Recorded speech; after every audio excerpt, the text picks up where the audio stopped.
ప్రభువైన యేసు నామంన మీకు శుభములు.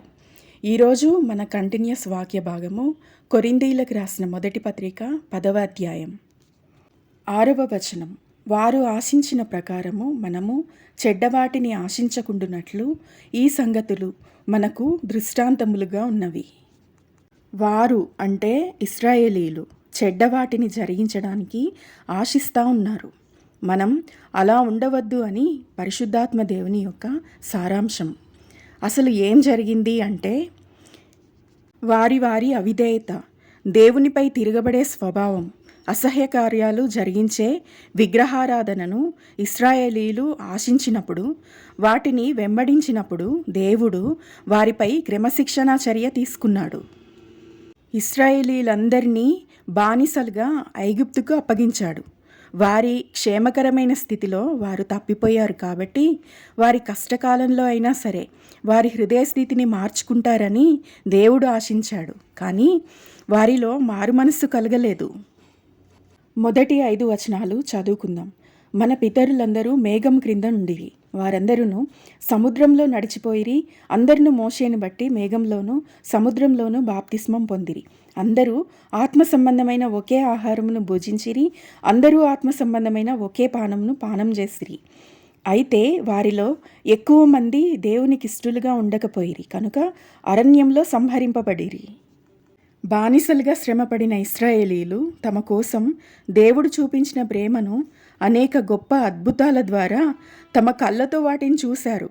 ఊహకందని దేవుని గొప్ప కార్యాలు చూసిన ఇశ్రాయేలీయులు వాటి వెనుక ఉన్న దేవుని ప్రేమను, తమ పట్ల దేవుని ప్రేమ ఎంత ఉందని కనీసం గ్రహించకుండా ప్రతి చిన్న విషయానికి, ప్రతి కష్టానికి, ప్రతి వారికి ఎదురయ్యే ప్రతి ఛాలెంజ్కి దేవుణ్ణి, ఆయన సేవకుడైన మోషేను తిరస్కరించడం, కాని మాటలు మాట్లాడడం, దూషించడం నేర్చుకున్నారు. 5వ వచనం. వారిలో ఎక్కువ మంది దేవునికి ఇష్టలుగా ఉండకపోయిరి కనుక అరణ్యంలో సంహరించబడిరి. వారు ఆశించిన ప్రకారం మనము చెడ్డవాటిని ఆశించకుండునట్లు ఈ సంగతులు మనకు దృష్టాంతములుగా ఉన్నవి. ఇలా చెడు జరిగించాలని ఆశించేవారి గతి, చెడు మాట్లాడేవారి గతి దేవుని చేతిలో సంహరించబడడానికే అని పరిశుద్ధాత్మ దేవుడు ఎంతో క్లియర్గా ఈ వాక్యం ద్వారా తెలియపరుస్తూ ఉన్నాడు. దేవుడు మనిషిలో అసహించుకునే, ఆయన ఉగ్రతకు కారణమయ్యే 2 ముఖ్యమైన పాపముల గురించి ఈ యొక్క అధ్యాయంలో చెప్పబడింది. మొదటిది విగ్రహారాధన. అది నిన్ను సృష్టించిన దేవుణ్ణి నువ్వు నా సృష్టికర్తవు కాదు అని దేవుణ్ణి తిరస్కరించేలా చేసే పాపం. రెండవది వ్యభిచారం.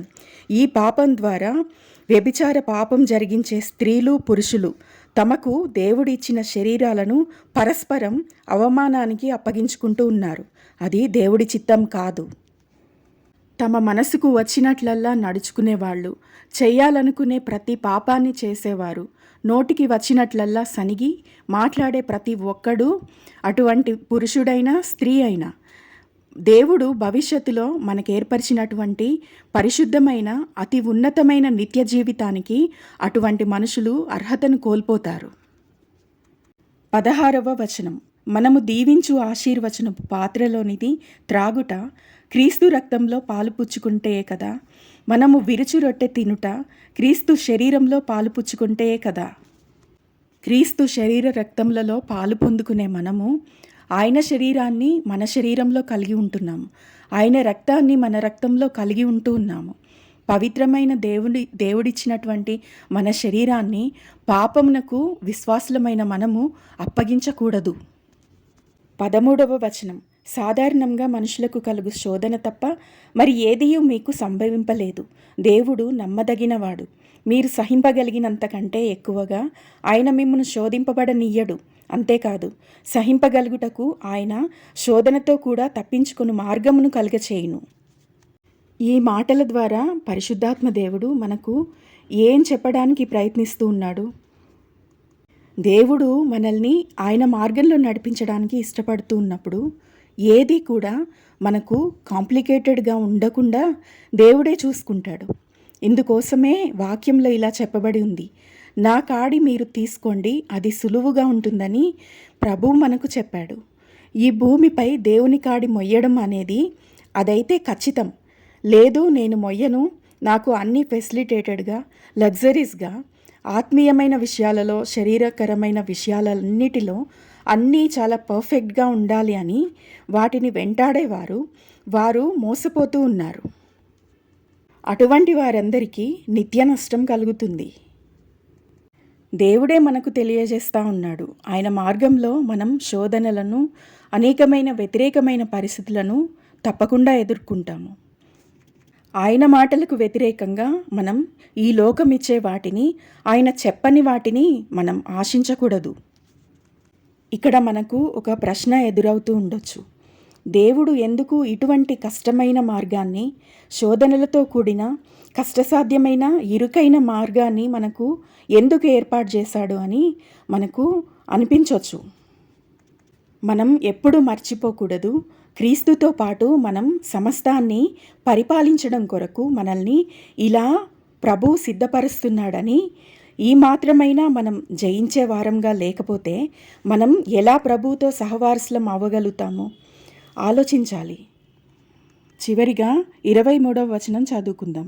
అన్ని విషయముల యందు నాకు స్వాతంత్రం కలదు కానీ అన్నీయూ చేయదగినవి కావు. అన్నిటి యందు నాకు స్వాతంత్రం కలదు కానీ అన్నీయూ క్షేమాభివృద్ధి కలుగచేయవు.